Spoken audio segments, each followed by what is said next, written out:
Good afternoon and welcome. I'm calling our meeting to order at 4 p.m. This is a special council meeting today. We're going to start with a moment of silent reflection, so please join me in a moment of silence.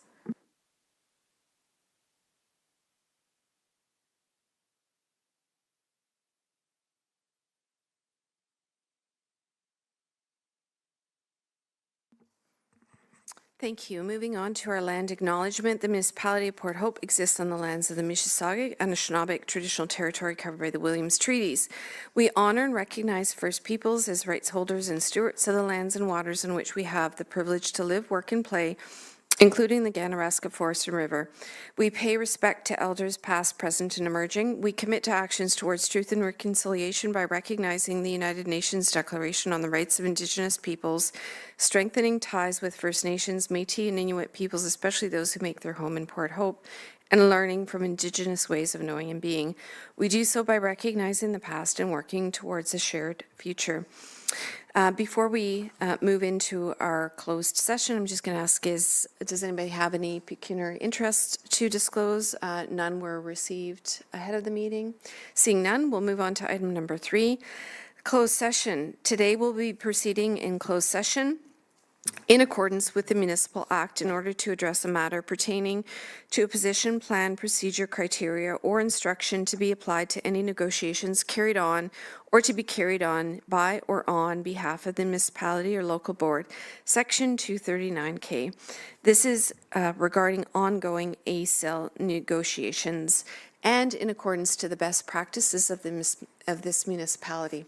Can I get a mover and seconder for that? Moved by Councillor Mink and seconded by Councillor Darrell. All in favor? That's passed. And just to note that when we do come back from closed, I will provide a rise and report publicly. Thank you.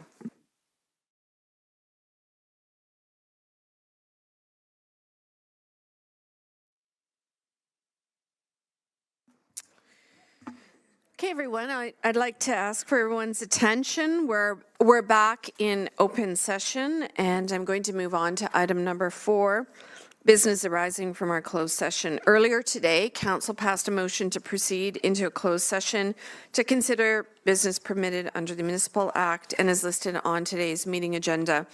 The motion was passed in a public session streamed live and in accordance with our closed meeting policy. In the continuing interest of transparency, I can report at this open meeting the outcome from today's closed session. Council approved the closed minutes of the February 2nd, 2026 meeting. That was the last time that Council met in closed session. Council also received a confidential update from staff regarding ongoing ACL negotiations. Council received the confidential update as information and provided direction to staff. Can I please get a mover and seconder for the following motion? That Council received the confidential update for staff as information and that Council confirm the confidential direction provided to staff regarding ongoing ACL negotiations. Can I get a mover and seconder for that? Moved by Councillor Todd, seconded by Councillor Less. All in favor? And that is passed unanimously. We're now going to move on to item number 5, 5.1. Presentation by Leo Deloyd, Strategic Initiatives and Special Projects Advisor, Nuclear, and Carolyn Deloyd, and Staff Report CAO 0126, Municipality of Port Hope comments to IAC and CNSC on the initial project description for the new nuclear at Wesleyville project. And I'm just going to say for the new nuclear at Port Hope project, reference number 89802. So I'll turn it over to you now. Good evening, Mayor and members of Council. We're here tonight to distill 400 pages of material and discussions that have taken place with OPG over the past many months. We have a pretty good working relationship with OPG. There's a lot of communication. So a lot of the things in tonight's report have been discussed previously. And so we're pleased to present the summary of the work that's been done. So in terms of going through tonight's presentation, we're going to briefly go through a slide deck, and we're going to talk about the project description. Carolyn, who's an expert on environmental assessments and impact assessments, will deal with the very technical side of the approvals process. We'll tie it back to Council's recently approved strategic plan, And then we're going to go over some staff recommendations. They're set out in the report, and then the next steps in the process. So this is going to be a very busy process, a lot of communication challenges with the town, with the OPG, with the IAAC and others. So it's underway right now, and we look forward to working with all the various parties.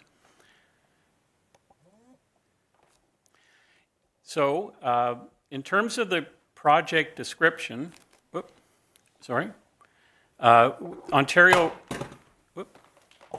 Ontario Power Generation is proposing the construction of a new nuclear plant on an existing power plant site situated in the southwest part of the municipality of Port Hope, just west of Wesleyville Road.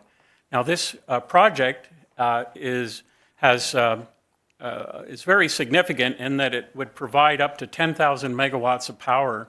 So that's about 3 times the size of Pickering. So it's a very big plant, and it would operate for about 78 years. So this will have major effects on the town in terms of growth and transportation, certainly the infrastructure and economic development, and provide some really exciting economic development opportunities. And there is a possibility that if the project does go ahead, Port Hope could become a global scale nuclear center of excellence. So we're excited to be working with that project and the process, but it's still very early days. So the initial project description, Carolyn? Slide. Yep. So the impact assessment process is a planning process, and it's set out in statutory and regulatory requirements. Within the document, the initial project description and the summary, you have seen a slide that outlines that process. The first step in the process is to describe the project. That's for any environmental assessment that's done in Canada or Ontario, even at the municipal level. And that's what you have before you, is that initial project description. The writing of the description, the way the project is described, is also set out in a regulation. So that material is found in there. The project description forms the foundation for the conduct of the impact assessment, for the type of impact assessment that is done, and the components of the ecosystem that are going to be assessed. So it's important that we are reading that document, that we're understanding it, and that's what we're hoping to do this evening. In the next stages of the project, we're going to be seeing the actual impacts being assessed. We're going to see receptors, we're going to be seeing the study area, we're going to be seeing a lot more detail. So it moves on from this phase.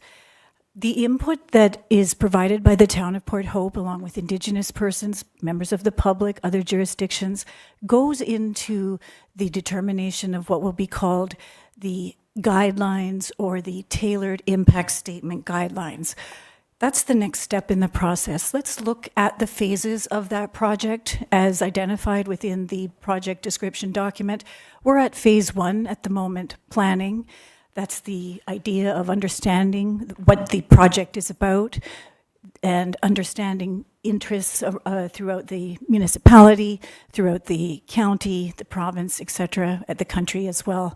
What you can see is the next step is the actual impact statement, and it flows from this. That is the actual determination of what impacts are going to be assessed against what items from the environment.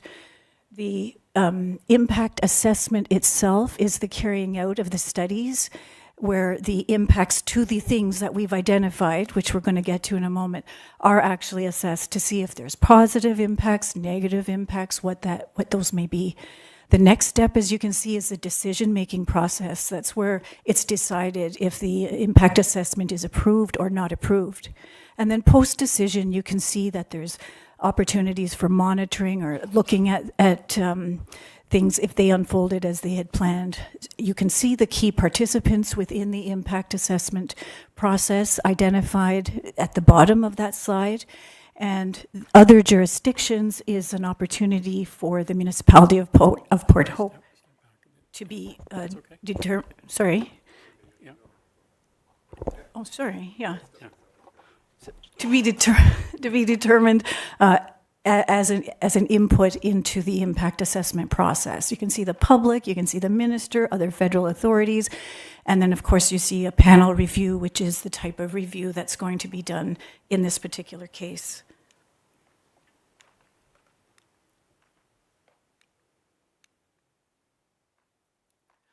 So this is, as I said, this is very early days, and the nuclear plant is not approved, it's proposed. It's a proposed project. We can't put too fine a point on it, but it's very important for the municipality of Port Hope to say what it expects out of a quality process. You know you've got it right when this, and this have been looked after. So we'll go over some of that, and the Port Hope strategic plan talks about preparing for new nuclear investment with infrastructure, readiness planning, infrastructure needs, roads, land use planning, municipal finances are really important.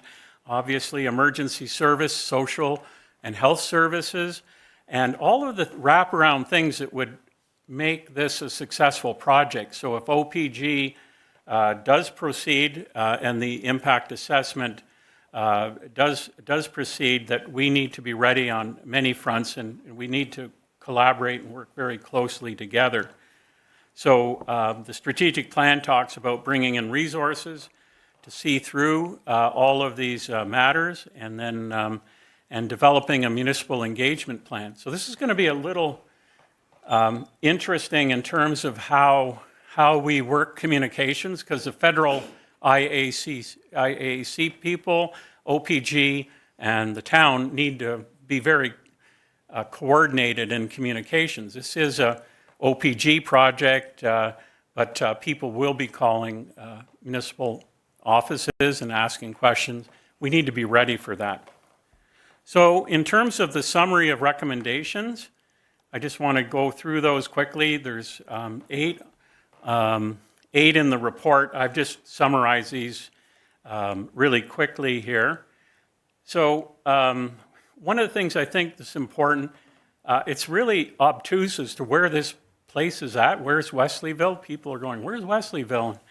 And in the initial project description, there was some ambiguity about whether it's in Port Hope and that kind of thing. So we recommend that council request the project name be changed to Port Hope Nuclear Generating Station, so people can situate it and understand where it's at. We think that's important. We're talking about requesting the IAAC for a harmonized federal Ontario impact assessment process. It's a very federal-heavy process right now, and we're not clear where the provincial policy statement, guidelines, and other things that we need to pay attention to are being dealt with in this assessment.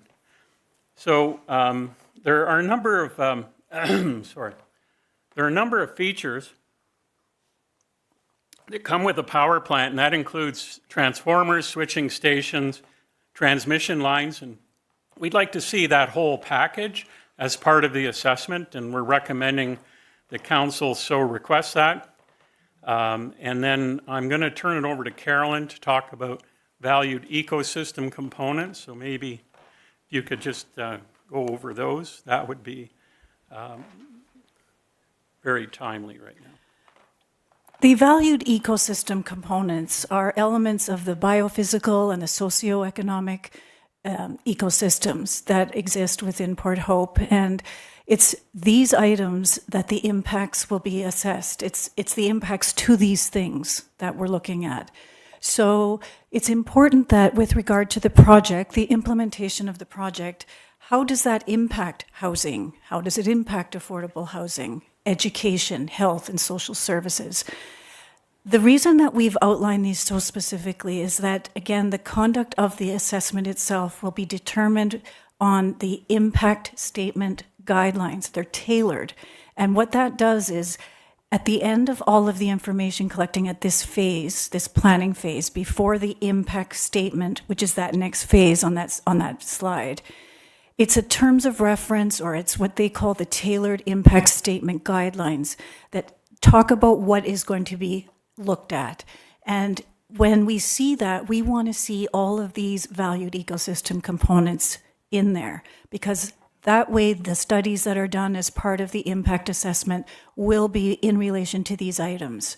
So our natural heritage systems, which is our wetlands, our woodlands, our water courses, all the linkages and connections within Port Hope into the broader county natural heritage system should be assessed for impacts to that system, as well as our parks, our recreation, our sports fields, trails, our infrastructure, our active transportation, also our employment and our economic development, the training of our highly qualified personnel, our fire and our emergency services. How does this project impact those things?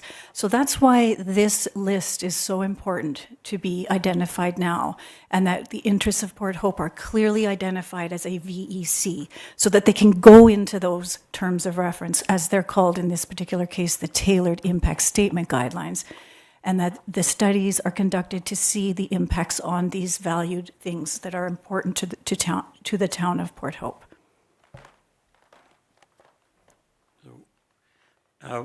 In terms of the items that we're talking about, number 5 is a host city agreement.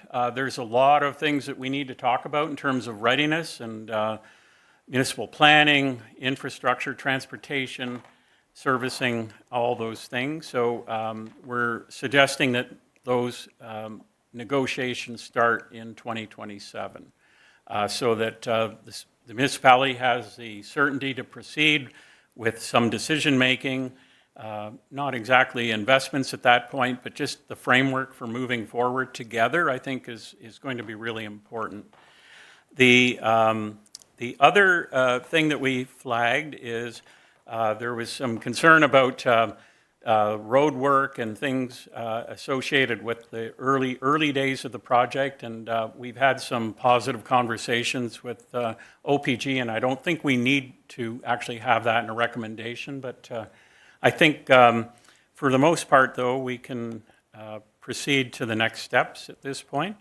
And so the IAAC people are saying we need to determine whether there will be an impact assessment. That's rattling around that first stage of review, and that will be one of the outcomes. And I think Port Hope should go on record as saying Port Hope expects a thorough impact assessment along the lines that we've laid out in the report.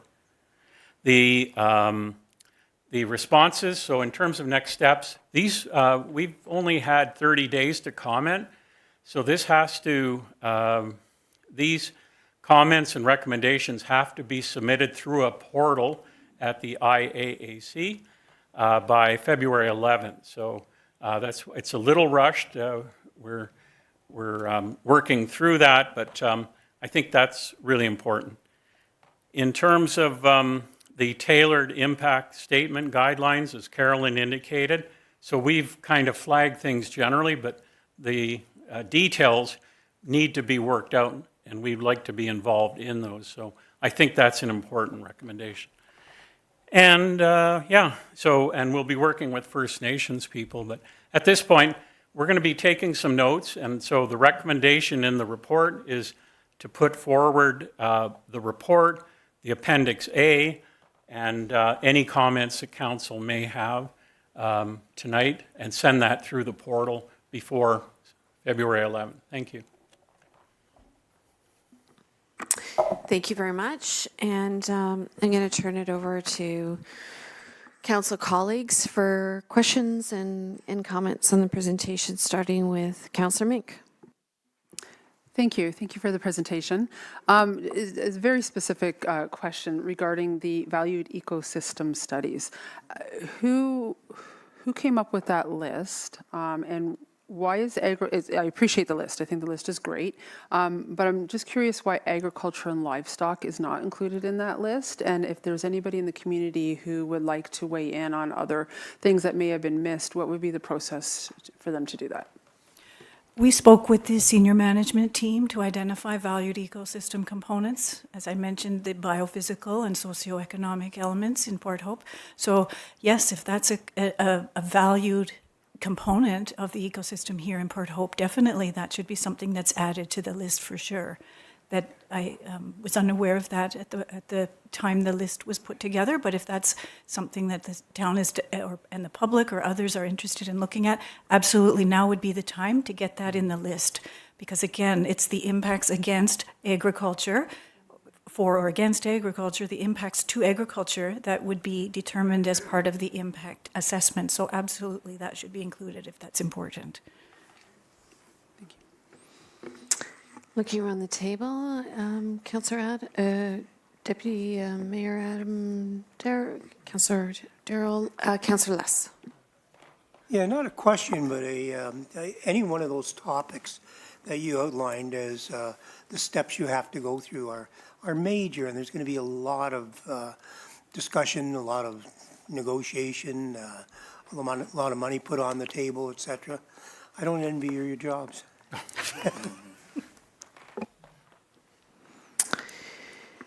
I think the CAO would like to weigh in for a second. Just a point of clarification for Councillor Mink. The value ecosystem components is something the senior leadership team drew up for presentation for the staff report. It's not all encompassing. We're trying to make it all encompassing, but that's why we wanted to bring it to council for your input. And I love the agriculture or livestock. Yeah, it was one we'll definitely add.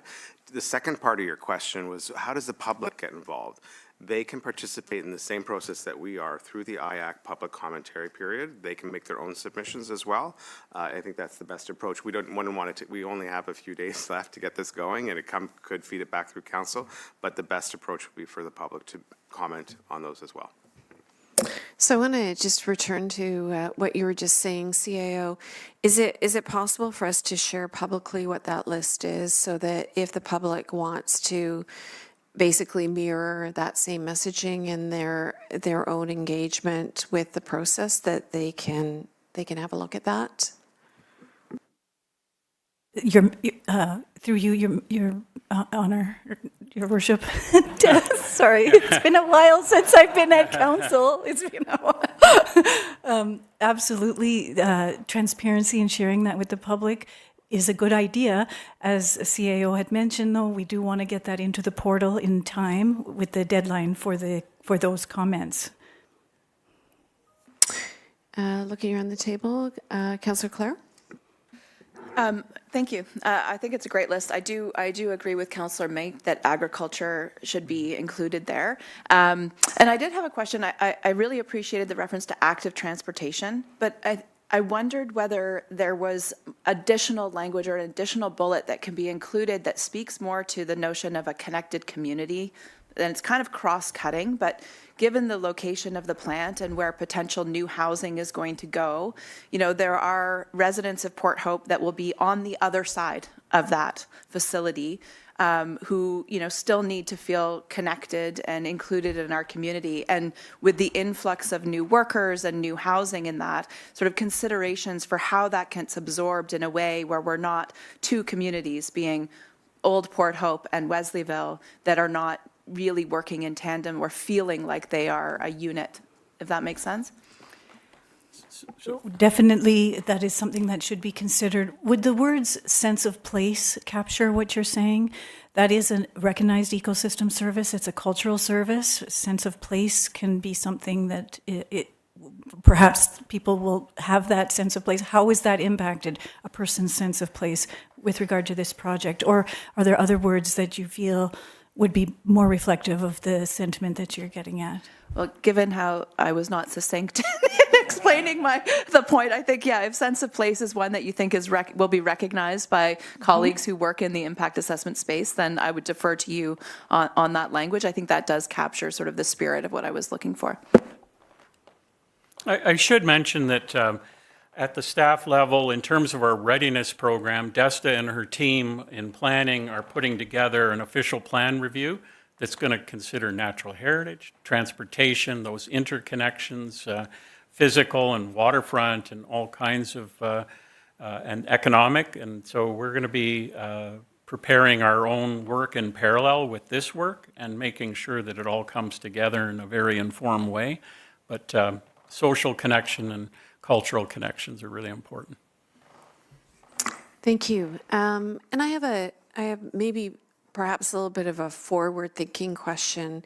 It's one thing to ensure that we put forward a really comprehensive list and hopefully not miss anything on that list.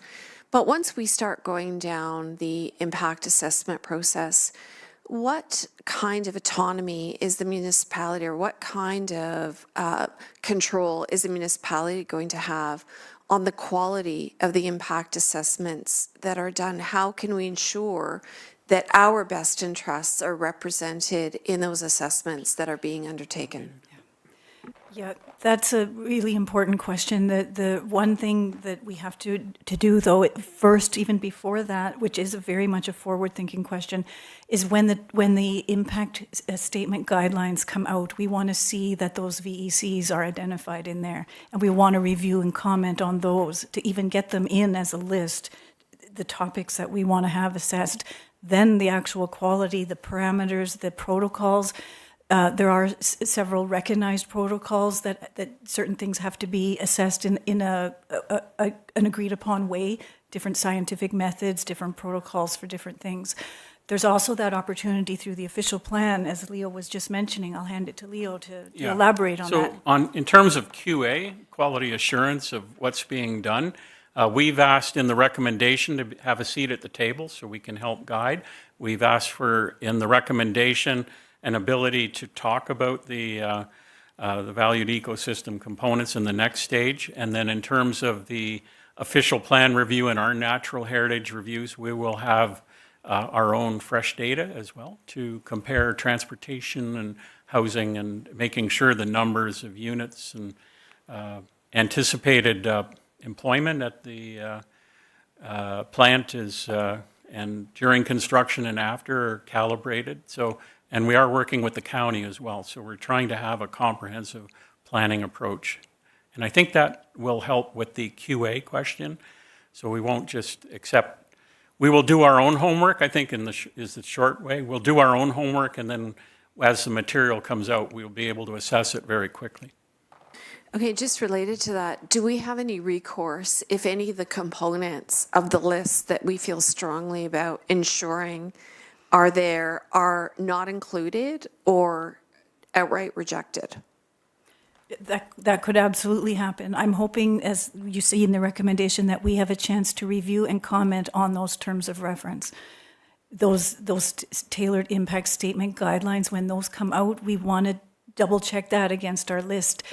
They hopefully will give us an opportunity to review and comment on those, and that would be our chance to get it back into those terms of reference.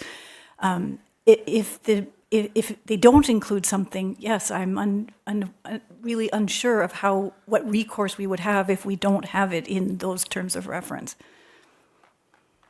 So this is a critical stage, and I think if things start to go sideways, I think it would have to enter the realm of the political world in terms of dealing with OPG and the province and the federal government. Make sure Port Hope's interests are foremost in the review. Okay, so I'm just going to ask one more on this. Is there an appeal process? Not as such, in regards to the terms of reference when they come out? Is that, or do you mean at the very, very end of the panel review? In fact, at the panel review, or you could, as we're keeping track of everything, like we can always say, on February 3rd, we had this list, these are the things we wanted to see, these things were not included. We could be bringing that up at the panel review. We could say that that's something that needs to have been looked at and it wasn't looked at. So there is a bit of recourse like that, but a flat-out appeal as such, not something necessarily that could happen as similar to a planning application where there's an appeal to the land tribunal. It's a little different. I see our CAO putting up his hand. Just a comment. It's a really good question, Mayor. I think I would love to go back into one of these public sessions that the IAC has and ask that question, because it wouldn't just be for us as council and staff, but it would also be the public too. If they put something forward and it gets ignored, I would really I love the concept of appeal process. I haven't seen it anywhere in the language that it's enshrined anywhere, as you say, like an OLT process. But I think on the next public session, I will raise that question with council. A very good question. Councillor Mink. Thank you. So just going back to my question, way back to my original question, for those people who are listening today who do want to make a submission, where would they go to find that place to do that? And those people who are unaware and aren't even aware of this process, considering the short timeline, how are we getting that message out? So so in our report, we put the hot link into the IAAC. You have to register and submit everyone, if they're wanting to make comments, has to submit, just like us, through the portal by the 11th of February. And there's also, until February 11th, some funding that's available, $3,000, to assist people in helping come up with framing their questions and dealing with the complexity. So there is some intervener funding that can be applied for as well. Again, I direct people to the impact assessment portal, and that material's there. And I'm going to turn it over to Kate from Communications to maybe also further elaborate on how that information is being disseminated.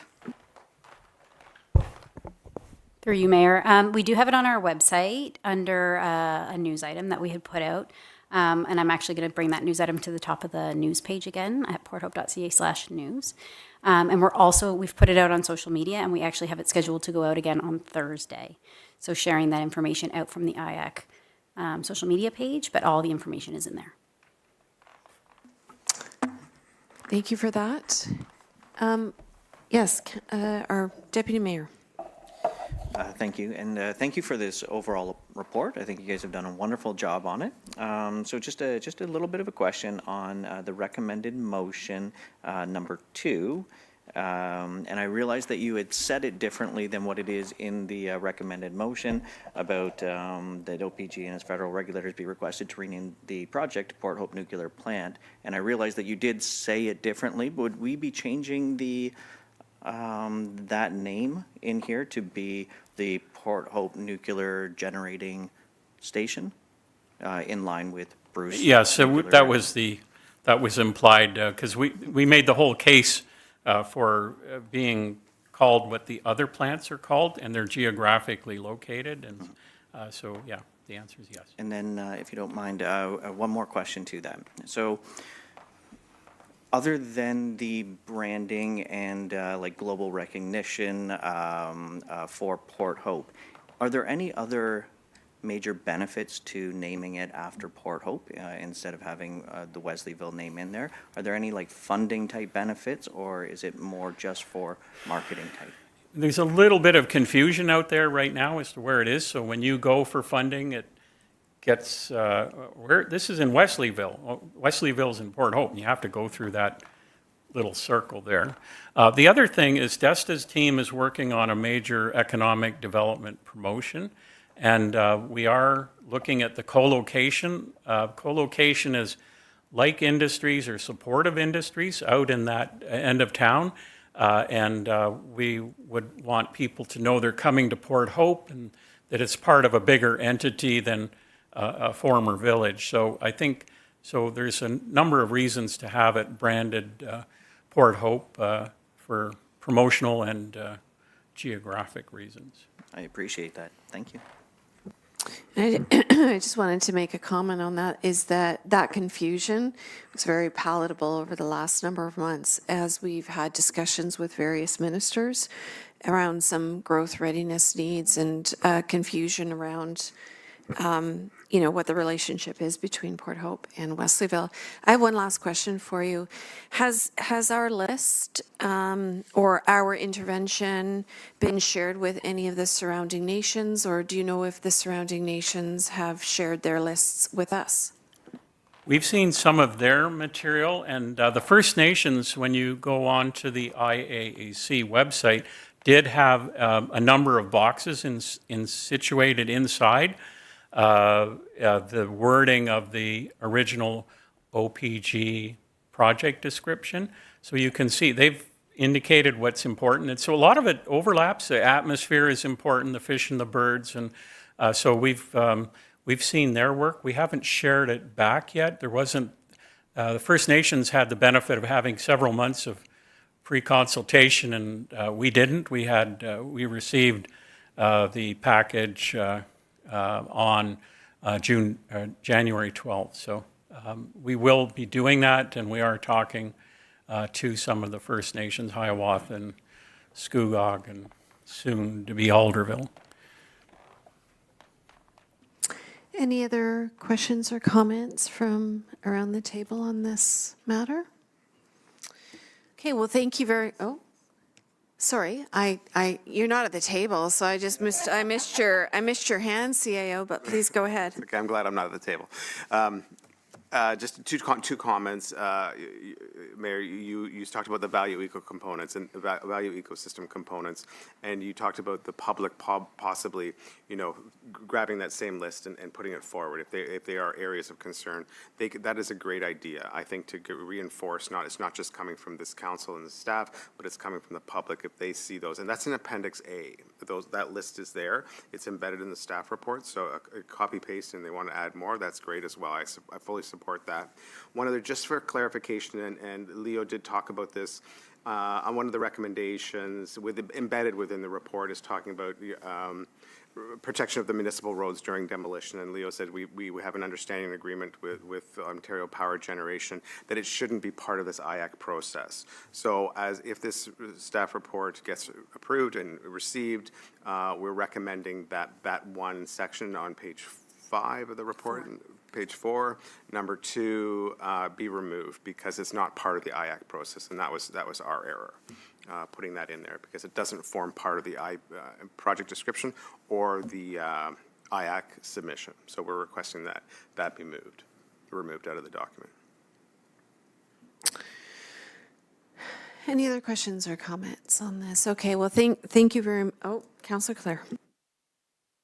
It's more just if I could bring forward a motion to amend Appendix 1 before we move on to the main motion.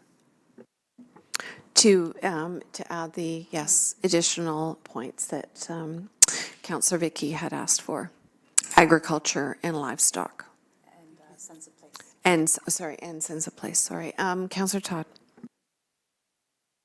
Sorry, thank you. And in light of what the CAO had just said, I would also make a recommendation that that we strike the recommendation to protect municipal roads during the demolition of the existing plant and site preparations. Okay. Thank you for that. So we have some additions.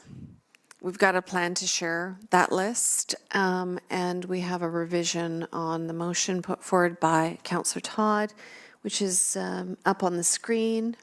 So when everybody has a chance to read it, I'll be looking for a seconder on this.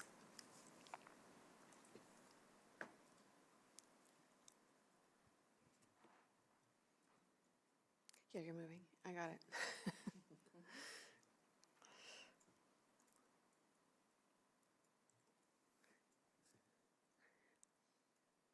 Sorry, I think that if I recall correctly, Councillor Clare was asking for an addition to the appendix, but Councillor Todd was putting.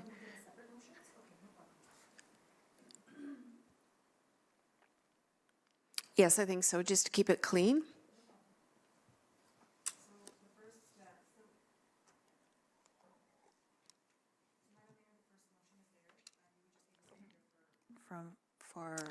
Yes, and I'm assuming that Councillor Mink will be seconding this. Okay, so any further discussion on this particular motion? Seeing none, all in favor? Thank you, and that is passed unanimously. Then we can move on to the second motion, which was put forward by Councillor Todd. Would anybody like to second this? Okay, the Deputy Mayor, any further discussion on this? All in favor?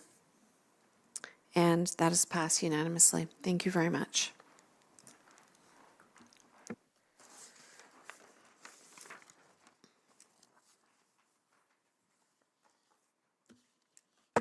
So at this point, we're going to move on to item number 6, confirmatory bylaw. Oh, the whole thing, yes. Sorry, it doesn't just get tucked under Councillor Todd's revisions. Yes, okay. Can I get then a mover and seconder for the original recommended motion? Councillor Todd is moving it. Councillor Jarrell is second. All in favor? And that is passed unanimously. Moving on then to our confirmatory bylaw, 6.106/2026, confirm the proceedings of the special council meeting of February 3rd, 2026. Can I get a mover and seconder? Moved by Councillor Todd, second by Councillor Less. All in favor? And that is passed. And I'm in a position to adjourn our meeting at 5:42 p.m. Thank you.